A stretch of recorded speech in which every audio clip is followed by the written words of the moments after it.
आप सभी को सादर नमस्कार। आज डॉक्टर्स डे के उपलक्ष्य में हमारे साथ दोबारा हैं doctor Manoj Arora, principal consultant and head nephrology department Max hospital Shalimar Bagh. और डॉक्टर मनोज अरोड़ा आज हमारे क्वेरीज को फिर से रिजॉल्व करेंगे। नमस्कार। एक बार फिर आप सबके लिए हम फिर दोबारा इस तरह से एक प्लेटफॉर्म लेके आए हैं जिस पे हम बहुत छोटे छोटे जो सवाल जो डेली हमारे किडनी पेशेंट्स को प्रॉब्लम देते हैं कि हम करें ना करें, किससे बात करें, उसे फिर हम कोशिश करेंगे कि उन्हें उसी को यहीं सुलझाएं और ताकि आप हेल्दी लाइफ जिएं और किडनी डिजीज पेशेंट होने के बाद भी ज़्यादा स्वस्थ और लंबी आयु हो। सर, इसमें सबसे पहला जो हमें क्वेश्चंस आया है वो ये है कि कोरोना टाइम में बहुत सारे लोग जो हैं वो घर पर ही रेस्ट्रिक्ट होकर रहे हैं, तो इसमें किडनी पेशेंट्स की क्वेरी आई है कि क्या वो फिजिकल एक्सरसाइजेस कर सकते हैं? यस, आई थिंक सबसे पहले बहुत अच्छा और बड़ा इंपॉर्टेंट सवाल है क्योंकि घर में रिस्ट्रिक्शन के साथ वॉकिंग बंद, जॉगिंग बंद, but yes, physical exercise is very very important for our kidney patients. जितने हमारी किडनी पेशेंट्स हैं उनमें बहुत सारे डायबिटिक हैं, बहुत सारे हाइपरटेंसिव हैं। इन सब में ही देखा गया जब तक आप फिजिकल एक्सरसाइज नहीं करेंगे तो ना तो आपकी शुगर कंट्रोल हो सकती है और ना ही आपका बीपी कंट्रोल हो सकता है, because overeating, salt intake without exercise is not the complete treatment. So किसी फॉर्म ऑफ एक्सरसाइज को हम अपनाएं। घर में definitely I will advise they can go for a treadmill, but it has to be a walk, they can not should jog immediately. Secondly मैं advice करूँगा कि gradual exercise होनी चाहिए, सिंपल व्यायाम जिसे हम योगा कहते हैं। योगा सीखने के साथ प्रॉपर ट्रेनिंग में भी ऑनलाइन ट्रेनिंग कर सकते हैं। सिंपल से शुरू करें, सीधा कॉम्प्लिकेटेड टफ योगा की तरफ ना आए। हैवी एक्सरसाइज एकदम ना करें बिकॉज उससे हमारे मसल सेल टूटते हैं and they can definitely damage the kidneys again, जिसको हम रेब्डोमायलिसिस बोलते हैं। तो ये नहीं कि एक ही दिन बैठे और खूब एक्सरसाइज कर ली और अगले दिन से फिर एक्सरसाइज नहीं करते। Gradually slow slow slow exercise with help. घर में रहते हुए आप अपने छत के चक्कर काट सकते हैं, वहाँ पर आप वॉक करें, उधर ब्रिस्क वॉक करनी शुरू करें। सिंपल एक्सरसाइज जो आप खड़े रह के कर सकते हैं कम जगह पे, वो करें। स्लो एंड स्टडी अपने क्षमता को बढ़ाते जाएं। शुरू में आप 5 मिनट करें, फिर 10 मिनट, फिर धीरे धीरे 20 मिनट में आएँ, बट ये हफ्ते, 1.5 हफ्ते, 2 हफ्ते में बढ़े, एकदम नहीं। किडनी पेशेंट किसी भी तरह का एक्सरसाइज कर सकते हैं, but it should not be very very aggressive, मतलब एकदम नहीं बढ़ना है जैसे कि फौजी की तरह कि हम चल रहे हैं, उस तरह से नहीं। आप बिल्कुल स्लो स्टडी चलें तो धीरे धीरे आप इसमें फ़ायदा ही पहुँचाएंगे और आपका BP, sugar will be very well controlled then the persons who are not doing exercise at all. एक सर मुझे क्वेरी डेवलप हुई है अभी कि जो वेट लिफ्टिंग वाली चीज़ें हैं या जो हैवी वेट उठाना है, क्या वो किडनी पेशेंट कर सकते हैं या करना चाहिए? आई विल से कि gradual weight lifting is advise but not heavy weight lifting, क्योंकि हैवी वेट लिफ्टिंग फिर किडनीज पे जोर इसलिए डालेगी क्योंकि आप मसल्स पे काम करें।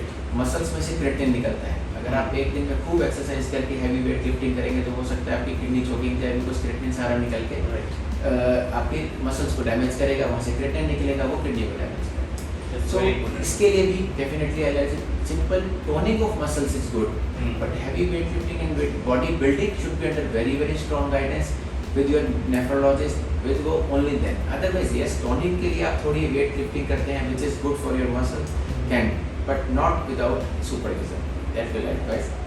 I will like to add because yoga का बहुत प्रचलन है। I think इंडिया में योगा बहुत अलग स्टेज पे पहुंच गया है and people are getting benefit. तो डेफिनेटली बहुत लोग पूछना चाहेंगे कि क्या योगा किडनी पेशेंट के लिए हेल्प करेगा? I will like to give answer in a nutshell कि yes, because जिस योगा से आपका बीपी वेल कंट्रोल होगा, स्ट्रेस वेल कंट्रोल होगा, डायबिटीज वेल कंट्रोल होगी, क्योंकि स्ट्रेस का डायबिटीज से, स्ट्रेस का आपकी बीपी से लिंक। जब आपका मन शांत होगा, चाहे वो मेडिटेशन है या ऐसे योगा के फॉर्म में करें, तो definitely indirectly you will be benefited. जब आपकी ऑक्सीजनेशन इंप्रूव करेगी तो वो किडनियों को भी इंप्रूव करेगी। तो any patient, a non kidney patient is not a patient usually have sugar, BP, so when indirectly you benefit them, automatically your kidney disease will halt और will slow. But alone yoga के साथ साथ आपकी अपनी medicine ज़रूरी है जो doctor के सुपरविजन में ले रहे हैं, वो जरूर लेते रहें। पर योगा भी मैं यही बताऊंगा कि किडनी पेशेंट तुरंत एकदम स्ट्रॉन्ग योगा ना करें जो बहुत हैवी योगा था, वो with the slight yoga under training and many online classes are available, many books are available and gradual चल, क्योंकि ये सब चीज़ें हमें तभी बेनिफिट देती हैं जब हम अपने शरीर को हार्म पहुँचाए बिना इसका फ़ायदा लें, ना कि एकदम करके और फिर उसके बाद आप हफ्तों तक करें ही ना। तो continuity, perseverance and gradual increase is recommended. I must say that this is a very positive answer which we got from this. Wonderful sir.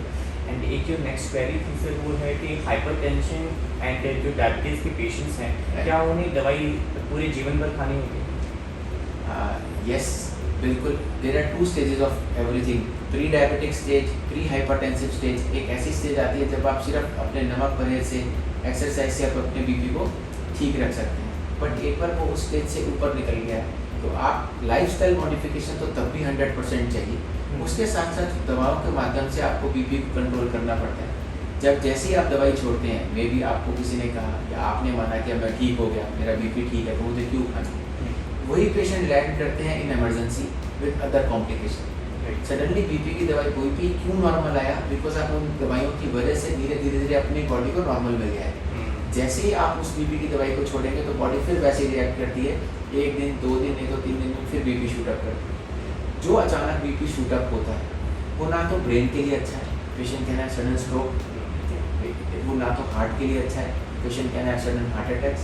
सो इन कॉम्प्लिकेशंस को लाना ही क्यों, when they all are avoidable with your good control of BP and simple medicine.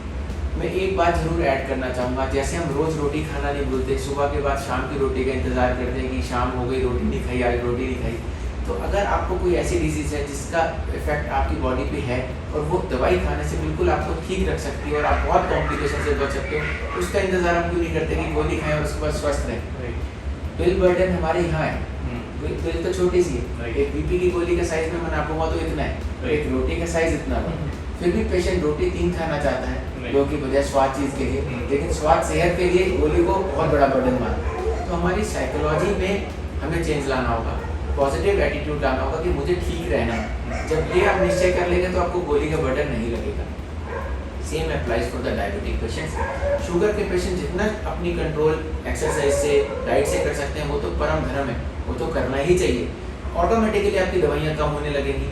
अगर आप minimal medicine पे, इन lifestyle और अपनी डाइट परहेज से बहुत फ़ायदा पहुँचा सकते हैं तो क्यों ना ऐसे करें कि हम खाएँ खूब और 3 गुना दवाई खाएँ। That is not recommended, I will not suggest. आप हाई दवाई ना लेके हम कम डोज पे आएँ, लेकिन उसके लिए थोड़ी मेहनत, थोड़ी दवाई और अंडर सुपरविजन चलें तो आप गलती नहीं करेंगे। आपने बहुत ही इंपॉर्टेंट मैसेज बहुत ब्यूटीफुली रखा है सर, रियली अच्छा लगा ये। And people usually have the burden of taking pills कि भी हम और दवा 10 दवाइयाँ हैं, 15 गोलियाँ हैं, 20 दवाइयाँ हैं, लेकिन हर दवाई की अपनी एक इम्पोर्टेंस है, नहीं तो वो दी ना जाती। और जहाँ उन्हें लगे कि एक्सेस है तो आप अपने डॉक्टर से बात करें कि इसमें जो जरूरी नहीं है वो प्लीज़ डाल दें। अगर विटामिन नॉर्मल है तो क्यों लें, राइट। अगर सेहत ठीक है, एनर्जी पूरी है तो एनर्जी की मेडिसिन क्यों नहीं, हम उतनी मेडिसिन लेना जितनी हमें डिजीज़ या जितनी हमारी नीड हो, आपकी बिल बर्डन कम हो जाएगा और आपको पूरा फायदा मिलेगा।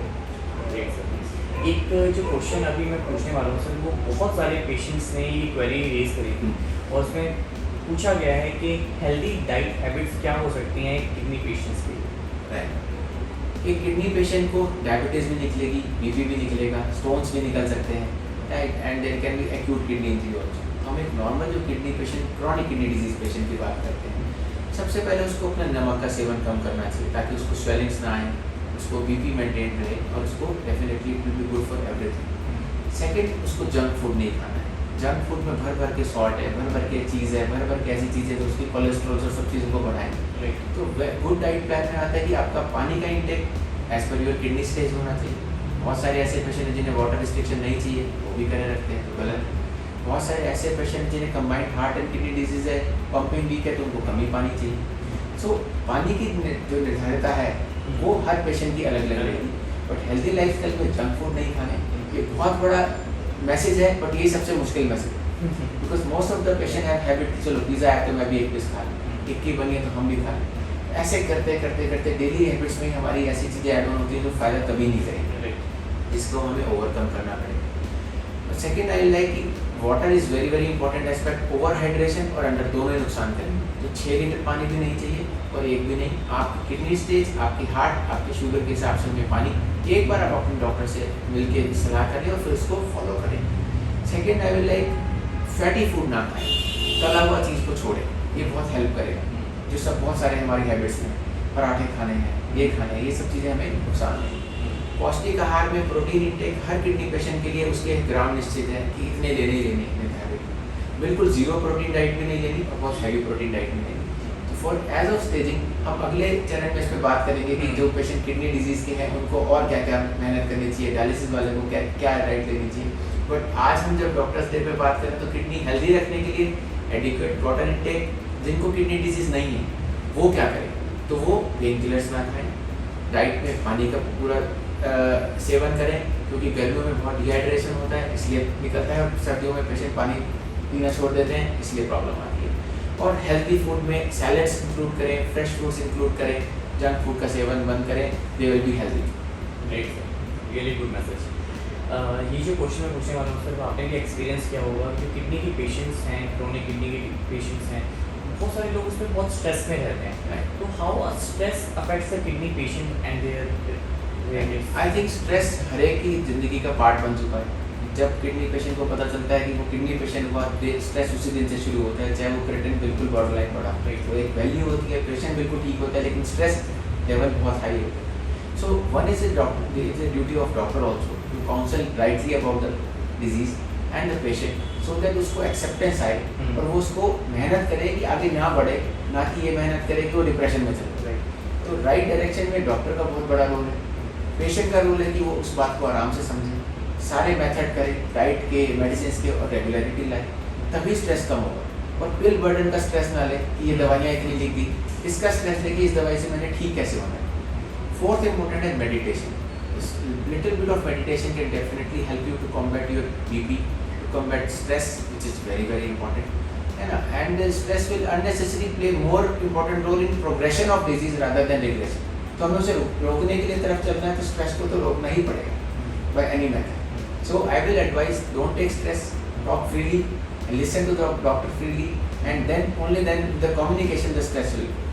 Great sir. तो आप एक स्ट्रेस भी इस तरह से भी रिलीज कर सकते हैं, जो मैं नेक्स्ट क्वेश्चन पूछने वाला हूँ, उससे अगर आपका आंसर आप उसे दे पाएँ तो उसके लिए इससे बहुत सारे लोगों का स्ट्रेस रिलीव हो जाएगा। क्वेश्चन सर बहुत सिंपल है, जब किडनी पेशेंट है वो कैसे चूज़ कर सकता है कि उसके लिए कौन सा डायलिसिस सेंटर ठीक है, क्योंकि हमारे यहाँ पे देखा है कि बहुत तरह के डायलिसिस सेंटर्स हैं जो फ्री भी ऑपरेट करते हैं और एक अच्छे डायलिसिस सेंटर्स भी हैं, तो ये कैसे चूज़ किया जाए कि कौन सा डायलिसिस सेंटर हमारे लिए अच्छा है? आई थिंक डायलिसिस एक ऐसी चीज़ है जो बहुत कम लोग ले पाते हैं। हमारे हिंदुस्तान में बहुत बार स्टडीज़ हुई है कि किडनी फेलियर के जितने पेशेंट हैं उसके बहुत कम परसेंटेज लोग डायलिसिस अफोर्ड कर सकते हैं, डायलिसिस ले पाते हैं। तो ये this is not a good part. इसलिए सरकार ने, बहुत सारे गुरुद्वारे कम्युनिटी ने फ्री डायलिसिस सेंटर खोले, जो कि एक बहुत अच्छा आई थिंक स्टेप है।